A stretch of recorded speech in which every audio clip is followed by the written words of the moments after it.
Gente que Fala, o melhor programa de debates do rádio brasileiro. Gente que Fala tem texto e direção geral do jornalista Fausto Camun. Gente que Fala reúne de segunda a sexta-feira formadores de opinião para discutir as principais notícias do dia. Gente que Fala tem o selo de qualidade APCOM. Olá, olá! O programa Gente que Fala está começando pela Rádio 365, a sua rádio de todos os dias, por imagens na UTV, a TV da internet, também nas redes sociais, Instagram, Facebook, o nosso canal no YouTube, está tudo no ar para você acompanhar a nossa jornada de hoje. Pela próxima hora, a gente quer você por aí, curtindo, comentando, compartilhando a transmissão do programa Gente que Fala, que tem reapresentação também às 10 da noite pela Rádio Cultura AM 990 de Dois Córregos, no Centro-Oeste Paulista, no interior, e também para outras 20 cidades lá da região. A gente quer também você interagindo com a gente, participando pelo WhatsApp, fazendo perguntas aos nossos convidados de hoje, convidados, convidadas. 973350038 é o número, 973350038. Eu sou Mauro Friesman, edição de terça-feira do programa Gente que Fala, e vamos conhecer os nossos convidados de hoje, que vão analisar os temas por aqui propostos. Temos a professora Séries Rabelo, ela também é palestrante, jurista, especialista em cursos preparatórios para concursos. Professora Séries Rabelo, como está? Bem-vinda. Olá, muito obrigada. Gratidão pela oportunidade, tá? Estou aqui à disposição de todos para sanar as possíveis dúvidas. Obrigado pela presença, professora Séries. Eu apresento aqui também a Isabela Castilho, executiva, CEO da Escola de Programação Rocket City. Tudo bem, Isabela? Olá, Mauro, tudo bem? Obrigada pelo convite, é um prazer estar aqui hoje. Obrigado pela presença. Também com a gente, Andréa Carter, pedagoga, consultora pedagógica da rede Pitágoras. Tudo bem, Andréa? Como está? Tudo bem, pessoal? Boa tarde. Para mim é um privilégio e uma oportunidade estar aqui com vocês.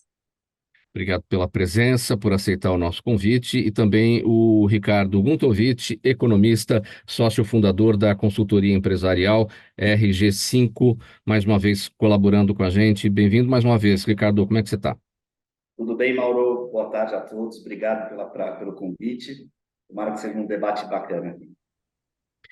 Vamos lá, o nosso primeiro assunto, então, dessa edição do programa Gente que Fala de hoje, terça-feira. O presidente Lula sancionou ontem a lei que inclui os crimes de bullying e de cyberbullying no artigo do Código Penal que trata de constrangimento ilegal.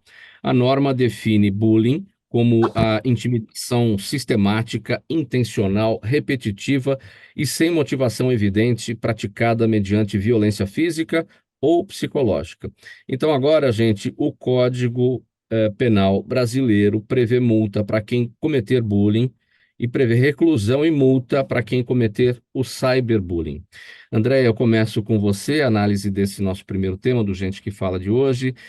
Essas medidas, como é que você avalia a chegada? Enfim, demorou, são suficientes? Essas medidas demoraram, são suficientes ou dava para fazer mais? Então, Mauro, é um assunto tão complicado, né? Porque isso envolve a identidade, ou seja, a partir do momento que nós sabemos quem nós somos, o nosso valor, isso afeta diretamente a forma como nós enxergamos o outro, né? Então, se a gente parar para pensar, em todas as leis que já existem, em todas as punições que já existem, se elas são suficientes. E a gente chega à conclusão que não são, né? Na verdade, não são suficientes. Por quê? Porque uma lei, ela chega só para dizer o que deve ou o que não deve ser feito. E a punição, ela chega como uma consequência. Agora, a transformação, ela precisa acontecer dentro de nós, no coração, no interior. E essa transformação, ela só é possível a partir do momento que existe uma conscientização. Ou seja, nós precisamos de programas educativos, nós precisamos de uma intervenção direta com os pais, principalmente, para que estes mesmos pais possam estar instruindo os seus filhos. Então, é claro que a medida é muito boa, vai trazer alguns frutos, mas se nós não pensarmos a longo prazo, porque essa medida é a curto prazo. Se nós não pensarmos a longo prazo, vai acontecer a mesma coisa que já acontece com outras leis e com outras punições, tá? Nós precisamos pensar também no modelo educativo, não somente para as crianças, mas para os pais também.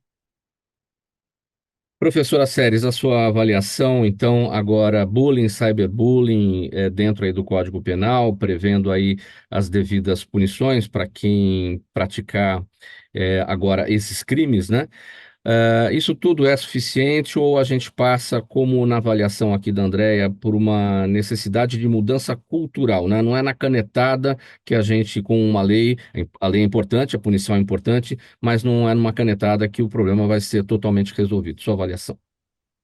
Perfeito. Tenho que concordar com o doutor Andréa. Tanto o Código Penal como o Código de Processo viraram uma coxa de retalhos, né? Nós sabemos que eles são da década de 40, então vivíamos uma realidade completamente distinta. E no Brasil hoje, né, a criação de leis, né, de tipos penais, virou algo bem midiático, tá? Para dar uma resposta imediata à sociedade. Só que hei de concordar com a doutora, né? E isso passa por uma questão educacional desde eternidade, tá? A lei é um ato normativo geral e abstrato, vem com a finalidade de reeducar, tá? E punir. E como dizia César Beccaria, no Delitos das Penas, o que vale mais é a certeza da punição do que a própria intensidade da pena. Então, no Brasil, criou-se essa questão midiática, mas precisamos realmente falar de reeducação, educação de crianças e adolescentes e reeducação dos pais, ok? Então, concordo plenamente, bem pontuado pela doutora. E por onde começa esse processo de conscientização, então, professora Seres? Isso é algo que vai levar décadas. Infelizmente, quando a gente fala em questão educacional, tá? Isso é uma questão que precisa ser reestruturada, não apenas através da mudança, né, na lei de diretrizes e bases, com inserção de novas disciplinas, não. Isso precisa ser mudado pelos próprios pais, né? A imprensa tem um papel de suma relevância, tá? Porque nós sabemos que a imprensa tem um poder muito grande de formação de comportamento e mentalidade. Então, através de programas, através da própria internet, tudo isso utilizado para a formação da nova mentalidade, de uma nova convicção, certo? Vai auxiliar e muito. Então, atos normativos, né, condutas típicas, nós temos sobrando. Nós temos várias leis, inclusive com nomes de artistas famosos. Mas a mera inserção da lei no ordenamento jurídico, tá, não é suficiente para evitar a reincidência de condutas dessa natureza. Isabela, a sua avaliação a respeito desse tema, e vamos colocar aqui também outros pontos a partir dessa mudança aí com a nova lei, penas mais rígidas, né, mais severas, mais elevadas para outros crimes cometidos contra crianças e adolescentes, e os crimes agora previstos no Estatuto da Criança e do Adolescente passam a ser considerados hediondos. Também são outras novidades aí a partir desta lei, né? Seu entendimento.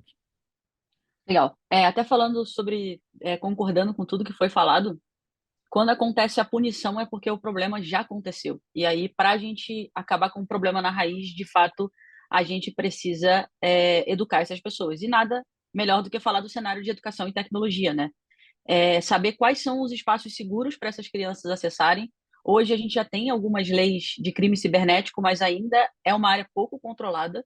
E o que pode ajudar esses pais e essas crianças nessas situações, de fato, é a educação em tecnologia. Você saber exatamente o ambiente que você está acessando, até onde você pode ir, e você conseguir prever esse tipo de situação. Então, nada melhor do que a educação para acabar com esse problema na raiz, porque a punição ela vai acontecer, mas quando ela aconteceu, o problema já aconteceu e, no fim, não resolve tanto assim, sabe? O problema já aconteceu, quer dizer, isso não é uma garantia de prevenção, né, do bullying, do cyberbullying, e também a própria punição pode não dar a correção para aquele autor do crime também, ele pode voltar a cometer o mesmo tipo de delito, não é? Exatamente, exatamente isso. Ricardo, seu entendimento sobre esse tema? Bom, é chato quando todo mundo concorda, né? Mas não tem como como não achar legal uma medida dessa. O meu pensamento, e aí como não sou especialista no assunto, mas como pai, como cidadão, é a questão da gente, tá certíssimo fazer a questão do bullying, né, principalmente em escolas e tal. O problema é o seguinte, como é que quando essas crianças saírem da escola, é o que a Andrea comentou um pouco, o mundo não foi educado, né? Então, você tem bullying no trabalho, você tem bullying no churrasco dos amigos, tal. E se você tem uma juventude criada a não receber bullying, porque está errado mesmo, quando ele sai, e aí o mundo te vem para aquela selva, né? Quase que você criar em cativeiro e solta a onça na mata. Putz, o que vai acontecer com ela? Então, também eu não sei qual é o limite de privar de tudo, ou também de criar as cascas em paralelo nessas crianças, né? Para aguentar algum tipo de bullying, porque vai ter saída, é impossível não ter. O ideal seria educar o mundo inteiro de uma vez só, né? Mas você não tem muita punição de bullying para gente mais velha, no trabalho, também tem essa denúncia, eu suspeito, assim, né? É mais na juventude. Então, isso me preocupa, criar crianças muito ingênuas e sem essa casca que está certo, mas o mundo não está certo. Hum.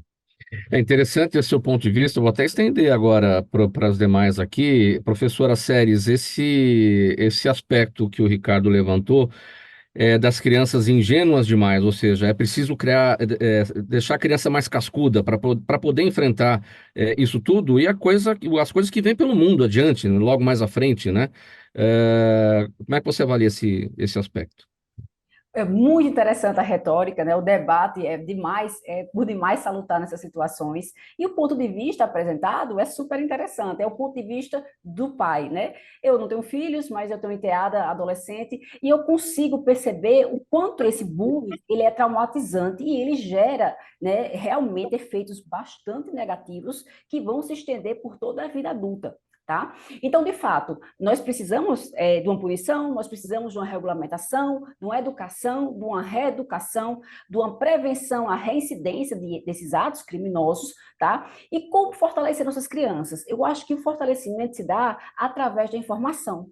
Quando informar o seu filho que quando um coleguinha de escola disser isso do cabelo dele, disser isso, que ele está obeso, que ele está magro demais, que falar de qualquer coisa desse tipo que cause um dano psicológico, emocional, o pai explicar para a criança que aquilo não pode acontecer e que ele deve informar a professora, a tia do colégio, informar os próprios pais, informar a diretora, para isso não ficar impune e desde tenra idade, né, e desde a raiz o problema ser cesseado, ser dissolvido, ser extinto. Então, eu acredito que a criança, recebendo a educação de que aquela conduta é equivocada, seja vindo de titio na hora do churrasco ou de um coleguinha da escola, mas a criança vai criar essa casca ao saber que aquilo ali está equivocado, que quem pratica está errado. E ela que está recebendo, ela tem o direito, sim, de se defender e oferecer uma denúncia à professora, à diretora. Isso é importante, que a criança tenha conhecimento dos seus direitos.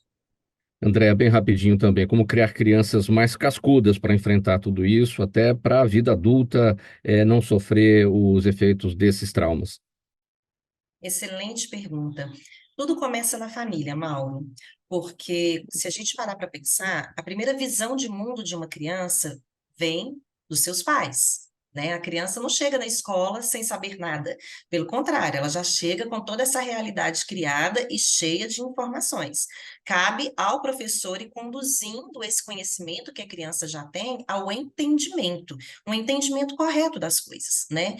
Então, crianças cascudas, né, vamos dizer assim, são crianças que em casa elas recebem tempo e explicações de seus pais. Ou seja, você não precisa colocar a criança para sofrer frustrações, uma vez que as frustrações já vêm naturalmente. Da mesma forma, você não precisa colocar a criança para passar pelo bullying, uma vez que ele vai vir naturalmente. Então, nós temos que entender a questão de ação e reação. Ou seja, na escola é muito interessante, eu já ouvi diversos pais, eu trabalhei, Mauro, 28 anos dentro de escolas, e já atendi muitas famílias. E nas escolas, o que eu já ouvi de pais dizendo assim, eu ensino mesmo para o meu filho, se bater, você bate também. E eu falo, pai, não é assim. Você não tem que ensinar a bater, você tem que ensinar a se defender. Então, na verdade, nós precisamos de uma educação muito efetiva, não somente para as crianças, mas para as famílias, porque os mesmos pais que estão ensinando, por exemplo, que o bullying é ruim, eles deixam os filhos jogarem jogos violentos que não são para a idade deles, eles deixam os filhos verem filmes que também trazem muita violência, que não é para a idade deles. Então, ou seja, existe uma incoerência. Ou seja, eu defendo a proteção, mas, de certa forma, toda violência, mesmo que de forma velada, é estimulada dentro de casa. Então, é uma série de situações para que o meu filho seja realmente forte, a gente precisa observar o que ele dá conta para a idade dele, o tipo de informação que a gente pode trazer para ele, o tipo de conhecimento que a gente pode trazer para ele de acordo com a idade dele, e principalmente não incentivando dessa forma velada, por meio de situações que poderiam ser evitadas, como desenhos, jogos ou até brigas dentro de casa entre o pai e a mãe. Então, isso aí é um assunto que vai, viu, Mauro? Tem muita coisa que a É, gente pode falar sobre isso, muita coisa. não, eu já puxei um outro fio do novelo aqui, enfim, um assunto que vai, porque quando você fala dessa incoerência, eu penso naquela coisa também, quando a criança chega em casa reclamando que, enfim, foi mal na prova, que está indo mal na matéria. Antigamente, o pai conversava com o filho, tá bom, vamos ver quais são as dificuldades e tentava encontrar as alternativas ali. Hoje não, vai para cima do professor, porque o culpado é o professor, né? Exatamente. E a própria postura dos pais incentivam os filhos a não respeitarem a autoridade, né? É. Então, assim, é uma série de situações, porque nós somos o exemplo, nós somos o modelo. Eles estão olhando para nós. Então, a forma como nós reagimos às situações é exatamente a forma como eles vão reagir. Então, se os pais estão partindo para cima, brigando, eu costumo dizer para os pais assim: olha, não desautorize o professor quando chegam para casa, quando chega alguma coisa, né, que você fala assim: meu Deus, essa professora é louca. Ela vai mandar isso para você. O que que você está ensinando para o seu filho? Que o outro modelo de autoridade que é tão importante para ele é louca. É uma pessoa que não está raciocinando direito. Então, eu costumo dizer para os pais: assunto de adulto é com adulto. Foi você quem escolheu a escola. O seu filho não tem que ouvir as suas reclamações, porque a responsabilidade da escolha da escola é do adulto. Agora já tem adulto passando essa responsabilidade para a criança. Ah, filho, você gostou dessa escola? Você quer ficar nessa escola? Mauro, a gente tem tanta coisa para conversar sobre isso. Eu não vou me estender, Bom, porque eu sei que eu poderia falar aqui por horas, viu, Mauro? bom, para Isabela, só encerrar esse tópico aqui do. A gente entrou na criança cascuda, como fazer isso?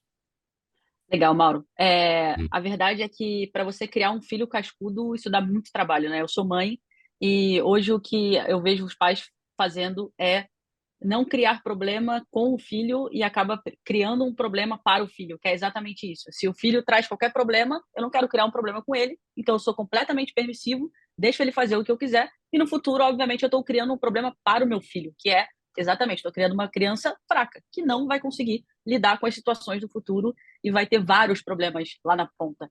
Mas a gente está vivendo exatamente esse ambiente, assim, crianças que passam a maioria do tempo atrás de telas, porque os pais não têm tempo, muitas vezes trabalham, os pais o pai e a mãe trabalham e não tem tempo para se dedicar àquela criança e acaba que isso gera muitos problemas. Então, para a escola, para a vida profissional e a gente vê hoje isso no ambiente de trabalho, quando às vezes a gente tem alguns profissionais que claramente tiveram problemas na infância, né, que não foram tratados e que isso traz grandes problemas no futuro.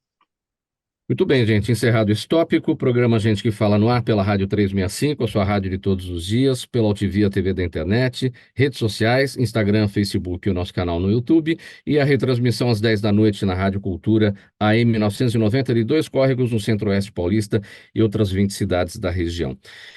Antes do próximo tema, gente, eu estou achando tão legal aqui a nossa diversidade de sotaques, que eu não perguntei hoje aqui onde é que os nossos entrevistados estão. A professora Séria está em João Pessoa, não é isso? Isso, João Pessoa, Paraíba. Paraíba. A Isabela, você é carioca? Você está no Rio? Eu Você é sou, eu, mineira? eu tô em São Paulo, mas eu sou carioca.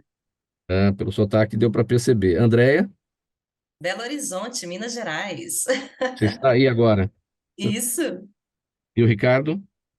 Paulista, sou paulista. Está em São Paulo mesmo. Paulistano, é paulistano. Muito bem.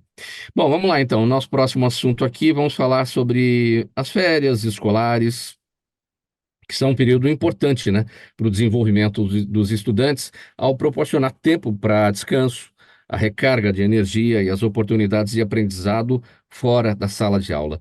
Para os especialistas, é importante equilibrar o tempo de lazer e o tempo dedicado aos estudos, porque as atividades extracurriculares, viagens, voluntariado ou hobbies podem contribuir para o desenvolvimento pessoal dos estudantes, oferecendo experiências valiosas que complementam o aprendizado na escola.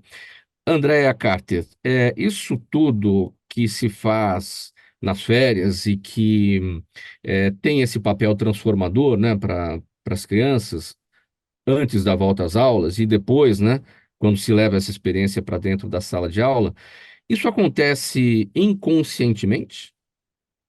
Olha que pergunta interessante. Realmente, a gente pode abordar de duas formas, de forma consciente e também de forma inconsciente. Por quê? Para pensar.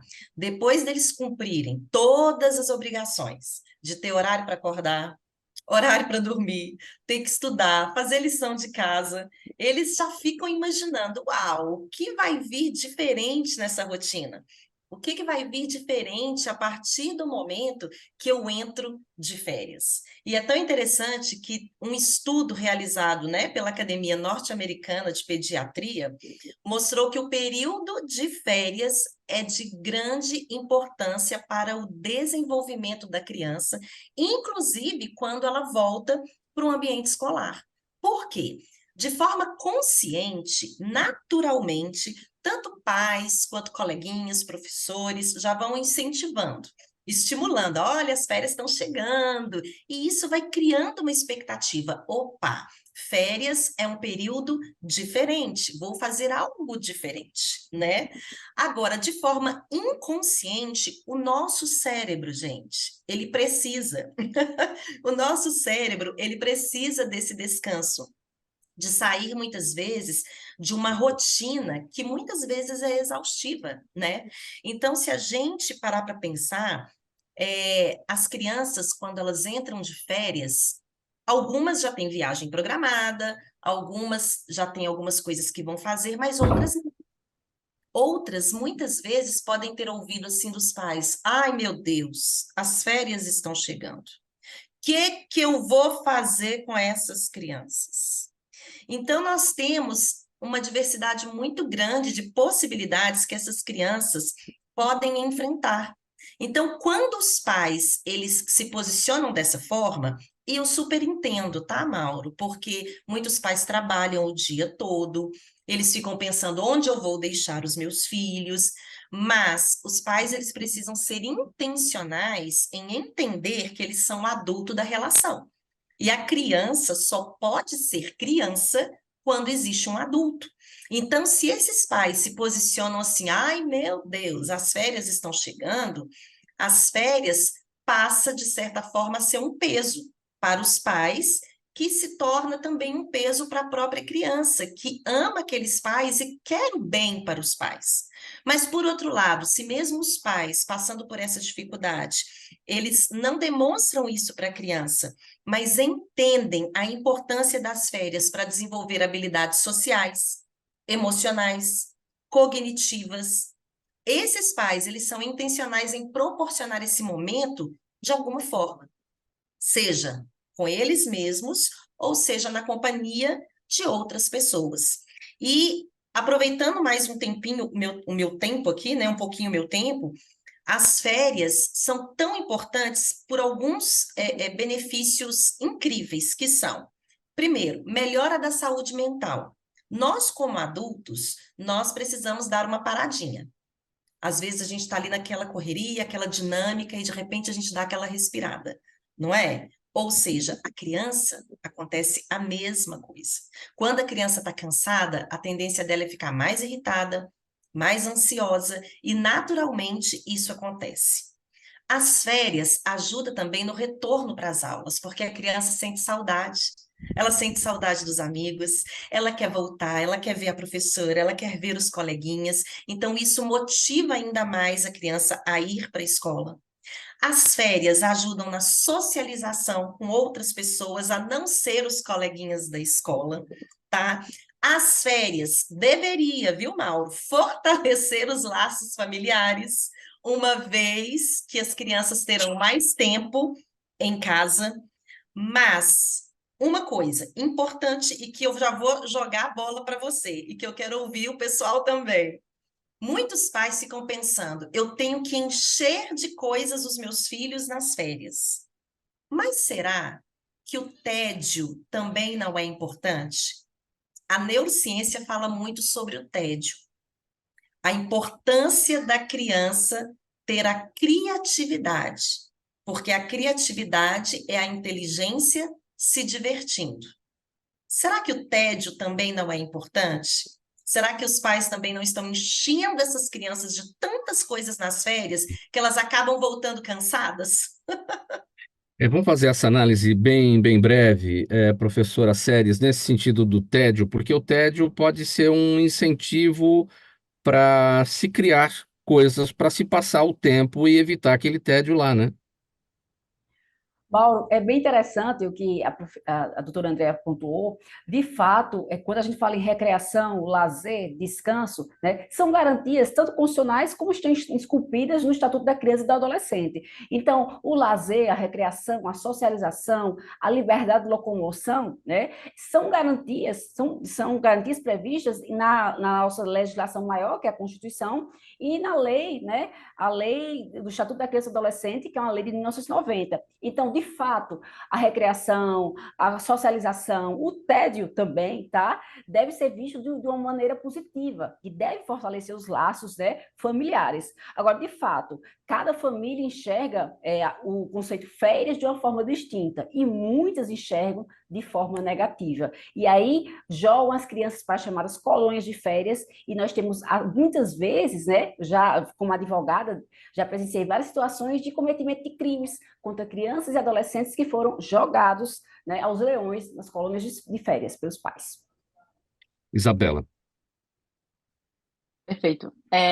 Eu queria falar um pouquinho sobre a realidade até da grande maioria, né? Que a gente sabe que a grande maioria passa as férias na frente de uma tela. E a gente não pode ignorar isso. Então, eu acho que as férias, ela é muito importante. A gente precisa, a criança e o adolescente, eles precisam desse descanso, assim como, obviamente, os adultos também. Mas eu acho que não precisa ser só o ócio e a diversão.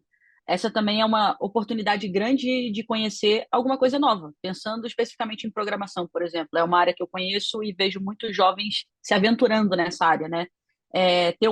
Ter alguma coisa que seja divertida de aprender e que ajude no desenvolvimento racional e lógico dessa criança e desse adolescente, além de mostrar, obviamente, uma área que pode virar uma profissão no futuro, a gente sabe que é um ponto super positivo. E, como eu falei, a maioria dessas crianças já vão passar a maioria do tempo na frente de uma tela e talvez reservar algum tempo ali para se dedicar a alguma coisa que vai trazer grandes frutos, eu acho bem importante. Ricardo, eu vou te poupar dessa, porque o nosso tempo está avançando aqui rapidamente. Eu já vou passar aqui para o próximo assunto. E aí, mais adiante, se você quiser falar a respeito, você encaixa ali no próximo tema, tá bom? Vamos conversar agora sobre o concurso público nacional unificado, né? Essa novidade foi publicada na semana passada, o edital, né, do concurso, e traz algumas inovações, como a possibilidade de realizar uma única inscrição para vários órgãos diferentes. O objetivo, segundo o governo, é proporcionar igualdade de oportunidades.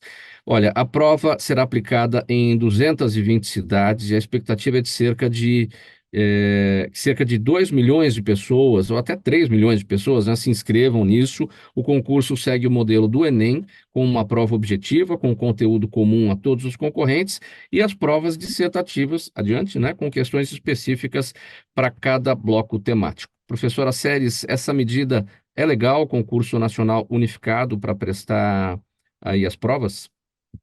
Mauro, eu achei assim de suma importância, achei bastante válida, né, essa implementação do Ministério da Gestão e Inovação.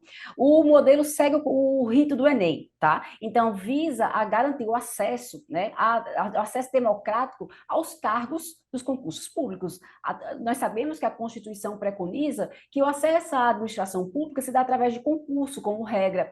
Então, muitas vezes os candidatos, né, muitas vezes bem preparados, né, ficavam já nas barreiras dos custos da viagem, né, do acesso, muitas vezes concursos como temos agora, MAPA, FUNAI, só quem se dirigisse à capital federal poderia, né, fazer a prova. Então, hoje, com essa descentralização, eu diminuo os custos, eu permito que todos os estados da federação, os 26 estados do DF, tenham provas. No Nordeste serão 50 cidades com provas, no Sudeste 49, no Sul 18, no Centro-Oeste então 23. Então, veja só, essa descentralização, ela permite que, de fato, as vagas dos concursos sejam acessíveis a todos, ou seja, de forma democrática. Então, não cria uma barreira, certo? Uma barreira já econômica desde o momento da inscrição. Que vale salientar que as inscrições vieram com valores bem razoáveis, né? R$ 90 para nível superior, R$ 60 para nível médio. São 8 blocos temáticos, Mário. Então, cada candidato vai se inscrever para um bloco de acordo com sua afinidade. Por exemplo, jornalismo, psicologia, certo? Gestão governamental. Então, de fato, foi inovador, certo? De fato, foi democrático. Eu espero que a Fundação Sesgran Rio, que é responsável pela aplicação do exame, dê conta disso, porque realmente o Brasil vai parar dia 5 de maio, né? Nunca houve um concurso dessa magnitude. Então, o Brasil vai parar para assistir à implementação dessa política, que é uma política de uma ação afirmativa, que é uma política pública que, de fato, foi viabilizada, de fato existe concretamente. Bom, dia 5 de maio é a prova, né, professora Seres? Até lá, quais são as dicas para os candidatos, né? Como, né, organizar, por exemplo, as preferências por cargos? É muito importante sua pergunta, porque a remuneração por si só, ela não pode ser, ela jamais deve ser, né, o fator preponderante de escolha. Eu já preparei alunos que passaram para a Polícia Federal, Polícia Civil, e passaram um ano no cargo e pediram desistência. Não era aquilo que ele queria, não era aquilo. Então, ele lutou anos, 4, 5 anos, para conseguir algo que ele não queria, que ele não se identificou. Então, é importante você verificar se sua afinidade é com as carreiras policiais, carreiras de tribunais, se é a área fiscal, tá? E a partir daí você vai direcionando seu estudo. Eu sempre aconselho estudar 4 horas líquidas por dia e resolver 500 questões por semana. Ao final de um mês, você tem 2.000 questões resolvidas. Em 3 meses, 6.000. E com certeza você vai bater os principais tópicos do edital. Também é importante mencionar que, sabendo que a banca organizadora é a Fundação Sesgran Rio, pegar todos os concursos dos 5 anos e verificar o que aquela banca gosta de cobrar, o que com certeza é reincidente na aplicação das provas. De cada disciplina, por exemplo, língua portuguesa, ela adora cobrar sintaxe, acentuação, tá? Raciocínio lógico matemático, o que a banca gosta de cobrar? Em direito, o que ela gosta de cobrar? E aí você vai ter já o conhecimento das questões mapeado na sua cabeça. E nós sabemos que a banca não costuma inovar muito, ela repete questões. Então, eu estou passando o bizu para quem está assistindo, já ter um estudo direcionado para lograr êxito, né, e ter sua estabilidade econômica tão almejada. Bom, vamos falar um pouquinho aqui dos números, né? A gente teve as informações, né? Então, são 6.640 vagas disponíveis em todo o país para 21 órgãos federais e, desse total, 2.039 vagas no Distrito Federal. Confere, né, professora? Confere. E aí eu vou pedir um espaço para falar sobre mais uma política afirmativa, mais uma ação afirmativa, que é a questão das cotas raciais.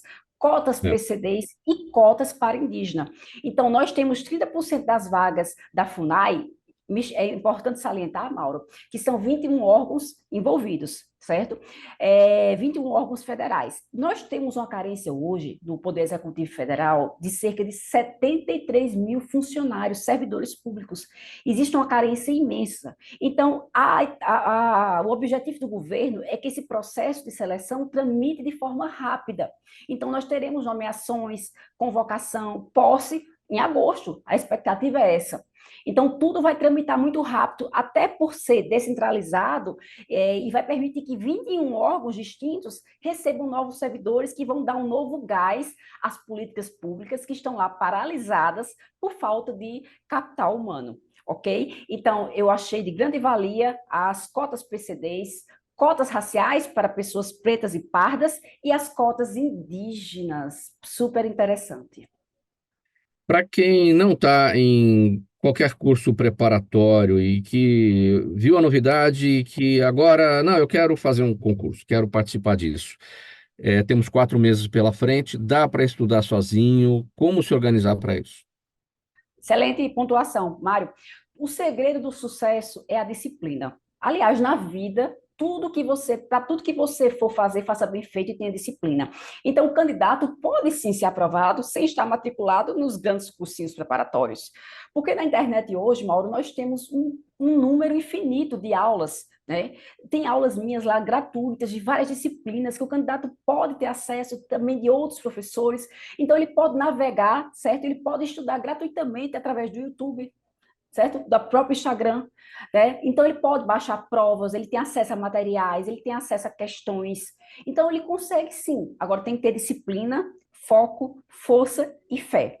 Eu sempre digo, 4 horas pelo menos por dia, 3 horas. Não, professora, mas eu não tenho. Tá, você tem 1 hora? Aproveite muito bem sua hora, se desligue das redes sociais, né, e foque na resolução de questões. Então, é possível sim ser aprovado. Eu sempre digo, o certo é estudar, vir estudando antes do edital ser publicado. Mas o brasileiro tem a mania de deixar para mais perto. Quando saiu o edital, eu estudo. Então, a gente entra na UTI preparatória, mas dá tempo sim, Mauro, dá tempo sim. Muito bem. Bom, o programa Gente que Fala vai dar uma paradinha agora para o intervalo bem rápido. A gente volta na sequência com mais assuntos por aqui. Um gole de água aí para cada um de vocês e a gente já se fala. Até já. Toda ação estratégica de sucesso tem um componente fundamental: um instituto de pesquisas ético, rápido e preciso. Afinal, é ele que vai fornecer informação confiável, sem achismos ou palpites. E isso, numa época de mudanças rápidas e repentinas, é fator crítico de sucesso. A Orbis é um instituto de pesquisas que une precisão e confiabilidade estatística com a mais alta tecnologia em pesquisas do mercado. Tem inteligência artificial, robótica e Big Data, entre outros recursos, para que você tenha uma informação correta, confiável, com o menor custo e no menor tempo possível. Na sua próxima ação, seja ela corporativa ou política, comece pela Orbis. Porque com a informação correta, você vai mais longe, mais rápido e com mais segurança. O programa Gente que Fala está de volta pela Rádio 365, a sua rádio de todos os dias, também pela UTV, a TV da internet, redes sociais, Instagram, Facebook e o nosso canal no YouTube, e a retransmissão às 10 da noite pela Rádio Cultura AM 990 de Dois Córregos, no Centro-Oeste Paulista e para outras 20 cidades da região. Edição de terça-feira do programa Gente que Fala, e a gente vai seguir aqui com o próximo tema. Olha, de cada 10 empresas criadas no Brasil, 5 quebram antes de completarem 2 anos de existência. Impressionante, né? São dados do Sebrae. As que enfrentam mais dificuldades para sobreviver são as de pequeno porte, que empregam até 9 funcionários e têm faturamento anual inferior a R$ 120 mil. A alta carga tributária, o difícil acesso a empréstimos e a falta de planejamento do empresário foram apontadas como as principais ou como os principais obstáculos ao desenvolvimento das empresas. Ricardo Guntovich, assunto para você. Olha, houve uma época em que eu tinha mais cabelo, né? Mais cabelos. Não que eu seja careca, né? E nada contra os carecas. Mas por que eu estou falando isso? Porque desde a época em que eu tinha mais cabelos, eu ouço falar que de cada 10 empresas criadas no Brasil, 5 quebram antes de completarem 2 anos de existência. Ou seja, faz muito tempo que isso acontece e esse cenário não muda. Por que, Ricardo? Talvez se pegar em 4 anos, as 9 quebraram, mas sobrou um para contar a história. Tem vários motivos, né? Mas essencialmente para a gente simplificar, o que é quebrar, né? Quebrar não tem mais dinheiro, acabou, secou o dinheiro da conta, ou não tem nem mais como pegar empréstimo, não dá mais para rodar a empresa. Isso é a grande causa, né? O que causa essa grande causa? A gente vê muita empresa, muita gente querendo empreender, sem antes checar primeiro o produto ou serviço tem essa demanda, tem gente querendo comprar o meu produto ou o meu serviço, ou foi aquela criança não cascuda lá que a gente falou no início, falando, não, eu quero empreender, vou vender bolo. Alguém come seu bolo na sua casa, pelo menos? Não, ninguém. Então, talvez não é bolo, né?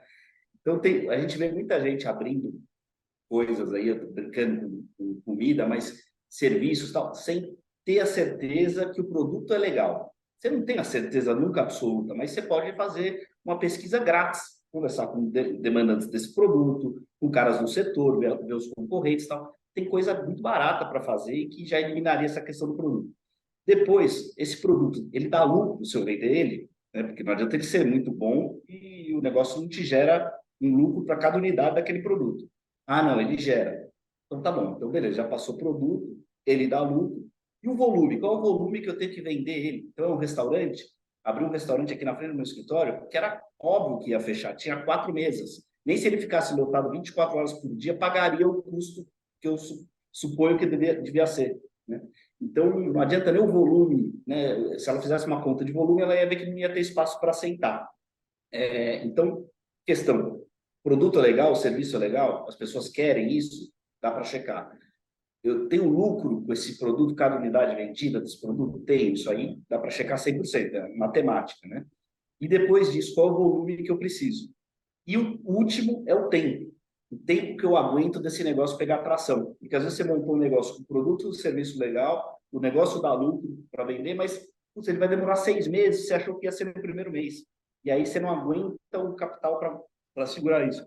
Se ele fizer esses passos, né, eu garanto que as pessoas vão entrar em coisas... Primeiro vão descartar uma série de ideias, mas vão entrar com um pouco mais de confiança e falar, cara, esse negócio passou nos meus checklists aqui. Pode até não dar certo, por vários motivos, mas passou num checklist básico. Então, na minha visão, que a gente vê aqui também na empresa, é não passar nesse checklist que é ultra básico e que no final vai virar um business plan, mas só esse checklist já ajudaria bem. Ricardo, nos últimos anos, muita gente passou a empreender por necessidade, aí por conta da pandemia. As pessoas perderam os empregos e tiveram que se virar, né? E nessa correria para se virar, claro, muitas não pensaram no mercado, não fizeram os estudos devidos ali para saber colocar o pé no lugar certo e não correr muitos riscos. Dá para, ao longo do caminho, corrigir a rota e fazer os estudos que ficaram para trás, para não correr risco de entrar nessa estatística das 10 empresas criadas no Brasil, 5 quebrando antes de completarem 2 anos de existência? Sem dúvida dá, né? Dá para corrigir. O primeiro passo mais importante é pensar, o meu produto ou serviço tem comprador, tem demanda para ele? O problema é, eu não estou vendendo ele porque não tem marketing ou porque não está divulgado, ou, sei lá, né, se montar uma fábrica de cachecol em Salvador, um outlet de cachecol em Salvador, não vai vender, né? Então, assim, já para por aí, né? Mas se o produto e serviço tiver demanda, né, você está vendendo ele por lucro, dá para você fazer o caminho mesmo do plano de negócio no existente. E que, se for o caso, Mauro, decidir quanto antes fechar, né? Também e abrir outra coisa, também é uma alternativa se perder menos. Perder menos é quase como ganhar. Então, Em quais resumindo, ramos? Em quais ramos as estatísticas apontam esse cenário aí de empresas que não dão certo nesse período? Onde é que está até para poder entender, quando você conhece esse mapa, né, para poder prestar consultoria para essas empresas, para essas pessoas que estão pensando em abrir empresas nesses ramos? eu vejo, eu não sei se é onde está mais, não tenho esse número, mas pela amostra que a gente tem aqui, aí de 10 anos também de trabalho, em vestuário você tem muito isso, porque é onde até o público feminino migra para isso. Vamos montar uma marca, de repente era uma pessoa que era mais estilosa, então faz uma marca, começa a desenhar, vende começa a dar certo, aí vai abrir uma loja. Aí começa o problema, né? Enquanto ela estava fazendo na casa dela para 10, 20, 30 amigas, estava tudo certo. Então, o setor de vestuário eu tomaria um pouco de cuidado, porque quando você tem na vida real, né, com lojas, tal, você erra uma coleção, aquilo te dá um rombo gigante, né? Então, é um setor super desafiador, né? Até para quem está em capital aberto, já empresas consolidadas, erra uma coleção, o negócio pega. Outro setor que eu vejo também que as pessoas vão, que é relativamente fácil empreender, fácil assim, iniciar, que é restaurantes, né? Então, abrir um pequeno restaurante e tal. E aí, muita gente morre, no vestuário também, mas muita gente morre naquele período de precisar de um capital, que é o capital de giro, vai, que a gente diria que o prejuízo sendo acumulado lá e ele precisando bancar aquilo lá ao longo do tempo. Quero ouvir também a Isabela a respeito disso. Isabela, porque já já a gente vai falar sobre as mulheres no mundo da tecnologia. Aí, no mercado da tecnologia, tem muita gente nesse quadro, nesse cenário, morrendo antes da hora, porque não analisaram, não estudaram exatamente o negócio para poder iniciar. Com certeza, Mauro.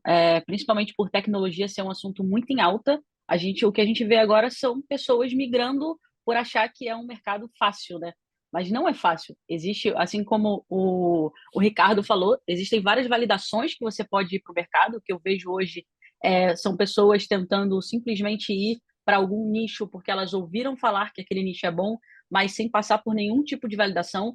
Antigamente eu até entenderia se a pessoa falasse que não sabia o que aconteceu antes de abrir uma empresa, porque era mais difícil. Existia a possibilidade, você poderia ir muito bem para a rua, mas hoje em dia com a internet ficou muito mais simples você pegar um nicho, fazer uma pesquisa, validar aquele produto antes mesmo de você investir. Mas o que a gente tem visto hoje, principalmente na área de tecnologia, é essa migração por ouvir, que é uma área fácil de você penetrar, uma área fácil de você evoluir. E não é assim, né? Abrir um negócio, todo mundo sabe que é uma coisa extremamente difícil, né? Existem regras, existem meios de você conseguir minimizar lá na ponta um problema e não deixar o seu negócio quebrar, mas continua sendo um desafio abrir um negócio, até pela questão tributária e a quantidade de impostos que a gente paga para isso. Até porque abrir negócio, não é, Isabela? A pessoa pensa assim, bom, eu sei fazer determinada coisa. E ela pode ser muito boa nisso, mas ela não vai só fazer aquilo, ela vai administrar aquilo. E ela pode ter problemas na parte administrativa e que talvez ela tenha que deixar para outra pessoa fazer. Se a pessoa abre um salão, por exemplo, ela sabe cortar cabelo, mas de repente não sabe administrar o negócio, né? Então esses pontos é que tem que ser bem observados, né? Exatamente, até a questão do bolo ali, né? No bolo. Talvez você sabe fazer o bolo bem, mas você não vai conseguir vender o bolo, porque você não é um bom vendedor, você não sabe fazer gestão, você não sabe olhar para planejamento financeiro. Existem várias outras coisas que você precisa olhar também, além de ser só bom naquilo. Acho que você quer encerrar, né, Ricardo, em cima do comentário da Isabela, e a gente vai para o assunto dela em definitivo. Não, tô concordando só. Eu acho que de tecnologia, até vou dar um palpite, mas eu acho que muita gente não é que morreu antes da hora, morreu depois da hora, né? Tecnologia, a gente viu muita gente enfiando dinheiro. Às vezes você via negócios bons, o pessoal não queria nem olhar da velha economia. Ah, é tecnologia, dinheiro infinito. E aí tinha muito negócio que já era para ter morrido e com o dinheiro que foi recebendo não morreu e agora está um pouco voltando para o real, né? Que é, o negócio precisa gerar caixa, precisa ter dinheiro e tal. Bom, vamos lá para o assunto da Isabela aqui. Vamos falar das mulheres, do desafio das mulheres, né, no mundo da tecnologia, porque esse ano a indústria da tecnologia promete grandes avanços na inteligência artificial, na internet das coisas, na segurança cibernética, sustentabilidade, mas esse é o ponto. Um dos grandes desafios do setor vai ser a inserção de mais mulheres entre os desenvolvedores no mercado que é amplamente, enormemente dominado aí pelos homens. A inclusão é fundamental para elas e pelo que a diversidade pode trazer em qualidade para o setor. Isabela, numa sala de aula de curso de tecnologia, vamos começar por aí, né? Como é que é a presença masculina e feminina? É a presença masculina a maior parte também, já na sala de Com aula? certeza. Quando eu entrei numa sala de aula de tecnologia, mais ou menos 9, 10 anos atrás, de 40 pessoas, 2 eram mulheres, 3 eram mulheres. Hoje isso tem aumentado, mas ainda é a grande minoria, né? Quando a gente fala também de números, Hoje, as mulheres ocupam um pouco mais de 12% dos cargos de tecnologia, enquanto os homens eles representam mais de 80% no mercado. E aí esse cenário ele não... Pode falar. É. A razão disso? Perfeito. Esse cenário ele ainda não mostra uma boa realidade de inclusão ali nesse mercado, mas a gente também precisa olhar para a perspectiva. A gente tem visto, esse número é baixo, mas ele representa já um aumento, um crescimento de 60% da participação de mulheres no setor de tecnologia. E se a gente for falar de migração de carreira, ou, por exemplo, uma entrada nessa área mais tarde na vida, a gente precisa falar sobre a dupla jornada da mulher, né? Muitas vezes a mulher não tem tempo de chegar em casa e se dedicar aos estudos, porque ela precisa cuidar da casa, ela precisa cuidar do filho, muitas vezes dos próprios pais. Então, são muitos sacrifícios que a mulher ainda precisa fazer para conseguir se dedicar. Eu me dedicava para os estudos ali enquanto minha filha dormia, era o tempo que eu tinha para me concentrar e realmente me dedicar àquilo. Então, o motivo ainda é um pouco esse, do cenário da mulher, o que a mulher precisa fazer. E a gente sabe que a mudança, ela acontece com oportunidades, né? Por exemplo, aqui na Rocket City a gente tem programas de parcerias destinados ao ensino de mulheres, mas também se constrói socialmente. Então, quando a gente mostra para uma mulher que ela é sim possível ela acessar essas vagas e ela construir uma carreira em tecnologia, o cenário começa a mudar.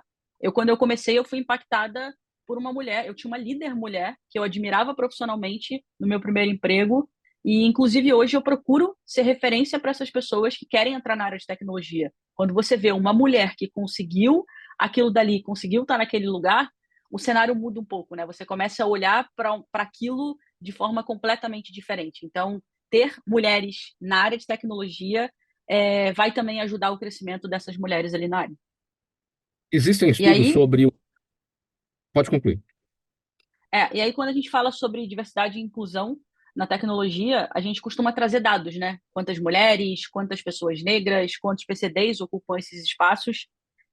Um pouco até do que eu fiz aqui. Isso, de fato, é importante para a gente entender quantitativamente o que se passa aqui dentro, mas tudo isso vai muito além dos números, né? Justamente porque eu acho que um ponto importante é a gente conseguir trazer essa pluralidade, que impacta muito mais no qualitativo. Quando a gente olha para um produto que ele está sendo construído com diversidade, principalmente de opiniões, a gente tem um produto muito melhor do que um produto que é majoritariamente masculino e não tem nenhum tipo de diversidade ali na construção disso. Existem estudos, Isabela, sobre o interesse ou o desinteresse da mulher pela área da tecnologia, no sentido de a mulher dizer, eu não gosto dessa área, portanto eu não vou para ela. E aí é fator fundamental. A mulher simplesmente não estará nisso, né? Não, pelo contrário, né? As mulheres elas gostam, mas elas têm um impedimento de não, isso não é para mim. Eu acho que isso é o que acontece mais, não é nem o não gostar. É achar que aquilo não é para ela e ela não pode entrar naquela área porque é uma área majoritariamente masculina. Então, o não, lógico, existem pessoas que não vão querer ir para a tecnologia, mas o cenário é exatamente o contrário. Tem muita gente que quer, que tem um sonho, mas que em algum momento largou esse sonho por não achar que poderia pertencer àquilo em algum momento.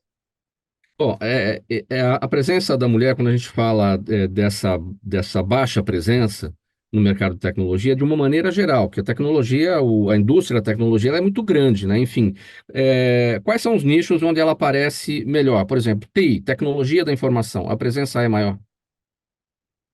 Não, de mulheres não. Hoje eu vejo mulheres muito na área de QA, que é uma área que testa softwares, e numa área de dados que está crescendo isso. Mas assim, na área de programação ainda é baixa e a gente tem visto, o cenário está mudando, mas ainda é mais baixo. Mas a gente tem visto bastante mulheres indo para a área de análise de dados, que é uma área que hoje eu enxergo que tem muito mais mulheres do que em outras áreas. Isabela, tem uma pergunta aqui do Eric Magalhães, ele está no YouTube e ele fala assim, por que o Brasil tem uma carência tão grande de bons programadores? Ele tem razão nessa pergunta? Ele não acredita numa situação de bons programadores no Brasil, ele fala em carência. Ele está certo ou está errado? Legal. A gente ainda tem, por mais que existem opiniões divergentes nesse sentido de que já existem muitos profissionais na área e que é um mercado que está inflado, não é. a gente ainda tem carência de profissionais, principalmente profissionais quando a gente fala de plenos, sêniores, profissionais com mais experiência. Então, hoje a gente está vendo um aumento de profissionais de tecnologia, mas a gente ainda tem um aumento de profissionais iniciantes. Profissionais mais experientes a gente ainda não tem, porque existe pouco tempo entre o momento em que esse assunto começou a ser muito difundido e hoje. Então, de fato, o mercado de tecnologia ainda carece de bons profissionais e ainda tem muitas vagas que não encontram profissionais com mais experiência. Esse é um problema de outros setores também, não só da área da tecnologia, né? A falta de capacitação para vagas existentes, né? E que muitas vezes a gente vê aí a falta de vagas e aí muita gente desempregada por essa razão. E às vezes as vagas sobrando porque as pessoas não têm a qualificação exata para isso, né?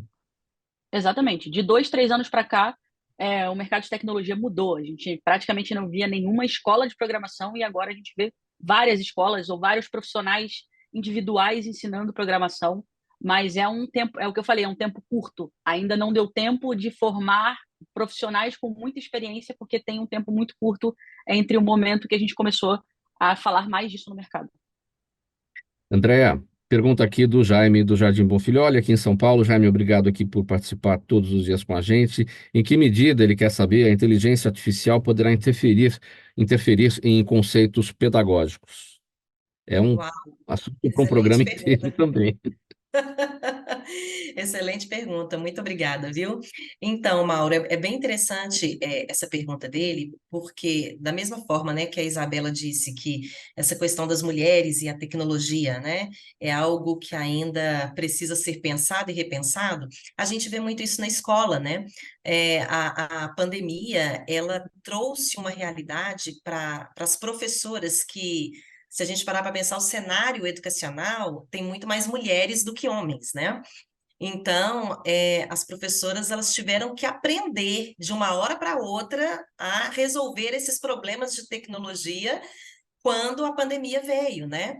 E foi um sofrimento geral, para a gente que estava dentro das escolas, foi um sofrimento geral. Então, a inteligência artificial hoje, ela chega com uma infinidade de possibilidades, né, para o cenário educacional, possibilidades que assustam porque os professores começam a pensar, será que eu vou perder o meu lugar? Né? Será que eu vou ter que reaprender a como ensinar, né? Mas também existe um pensamento assim, uau, o que eu posso fazer então para facilitar o meu trabalho com a inteligência artificial? Então é uma linha muito tênue, sabe? É algo novo, é algo que tem assustado e não existe ainda muita conversa sobre isso nas escolas. Eu acho que as coisas estão começando agora, sabe? As coisas estão aparecendo agora devido a essa preocupação. Como que os alunos vão reagir a isso? Como que os professores vão reagir em função da ação dos alunos? Enfim, uma linha muito tênue. Professora Séries, Patrícia Mendes está no UTV e pergunta o seguinte: existe um perfil característico de quem obtém mais sucesso em concursos públicos? O perfil, Maura, a pergunta é bem interessante. O perfil, eu sempre digo, é daquele candidato que não desiste. Muitos candidatos a concurso público, eles colocam enterram o sonho, né, quando são reprovados na primeira oportunidade ou na segunda. Mas a insistência, a persistência, a diligência e a disciplina estão presentes em todos aqueles que obtiveram êxito na aprovação.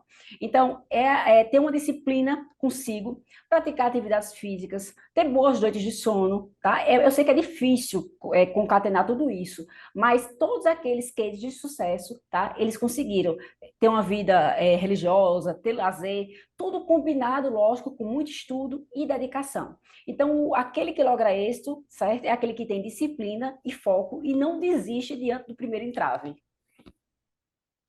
E a última pergunta que vai para o Ricardo é o Rodrigo Monteiro, ele está no Facebook. Ricardo, o que ficou faltando na última reforma tributária para efetivamente facilitar a vida dos novos empreendedores?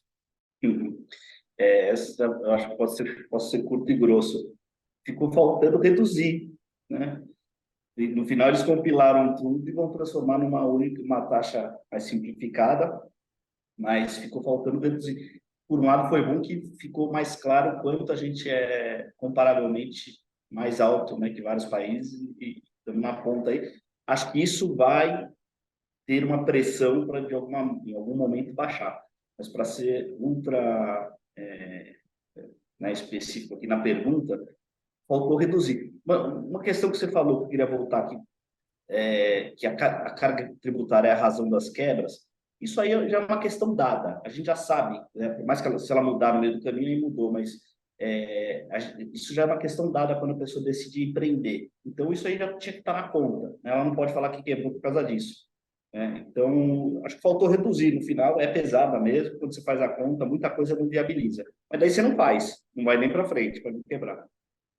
Já que eu falei em algum momento sobre cabelos, né, Ricardo? Os cabelos ficam em pé ou acabam caindo de vez quando a gente fala em reforma tributária, porque se você pegar aqui, né, dentro aqui da pergunta aqui, o que faltou para facilitar a vida dos novos empreendedores, se você pegar os empreendedores de serviços, o que vai subir de carga tributária por conta dessa reforma, isso está muito preocupante. Tá, eu só não quero e não gosto, né? Sempre falo isso para meus clientes, colocar a culpa no externo. Já tá, existe a culpa do externo, né? Mas ou a gente muda daqui, né? Ou vai para a política e tenta resolver alguma coisa, faz uma pressão, tá? Xingar no Twitter não vai mudar muito, né? Então, o que a gente pode fazer isso? Fazer conta antes de entrar no negócio, né? Então, a gente tem que ter, no final, o que precisa? Ter preços maiores, viabilizar as coisas com preços maiores. Quem vai se ferrar na ponta, desculpa a palavra, é o consumidor no final. Se não fechar a conta, se ficar muito caro o produto, você vai acabar não abrindo essa empresa, né? Mas a gente tem que tomar cuidado também para não estimular todo mundo eu não vou empreender por causa da carga tributária, depois eu não vou empreender porque o Brasil não tem segurança jurídica. Aí você não vai fazer nada nunca, né? Vamos empreender porque esse é o caminho. Aqui no Brasil, 5 a 7% dos negócios são com base no empreendedorismo. É completamente diferente na Europa. Na Europa, mais de 90% dos negócios tem como base o empreendedorismo, e é para lá que a gente tem que apontar o nosso olhar e empreender, né? Sem ter medo e fazendo tudo da forma como tem que ser feito. Certo, Ricardo? É isso. Pô, sem ter Então vamos medo, lá. com responsabilidade antes. Com responsabilidades. Muito bem. Olha, vamos pôr um ponto final aqui nessa edição do programa Gente que Fala de hoje. O nosso tempo está esgotado. Agradecimento a todo mundo, a vocês que participaram com a gente, em nome da equipe do programa Gente que Fala. Séries Rabelo, professora, palestrante, jurista, especialista em cursos preparatórios para concursos. Estava lá em João Pessoa, na Paraíba. A Isabela Castilho, executiva, CEO de programação da Rocket City. A Andrea Carter, pedagoga, consultora pedagógica da Rede Pitágoras. E o Ricardo Guntovitch, economista, sócio fundador da consultoria empresarial RG5. Programa Gente que Fala é sempre realização da ABCom, apresentação minha, Mauro Friesman, pauta e redação Pedro Schiavon, Zenilda Salvato, nossa diretora de produção, jornalista Fausto Camunha, nosso diretor-geral, você do outro lado, espectador, internauta, ouvinte, você sempre a razão da nossa presença aqui todos os dias. A gente volta amanhã, a partir do meio-dia, pela 365, pela OTV, pelas redes sociais, e a retransmissão às 10 da noite pela Rádio Cultura AM 990 de Dois Córregos, no Centro-Oeste Paulista. Você que agora vai continuar na 365, programação musical. O Lucas Neto volta só na semana que vem aqui para a companhia de vocês. Um abraço a todos, tchau e até lá.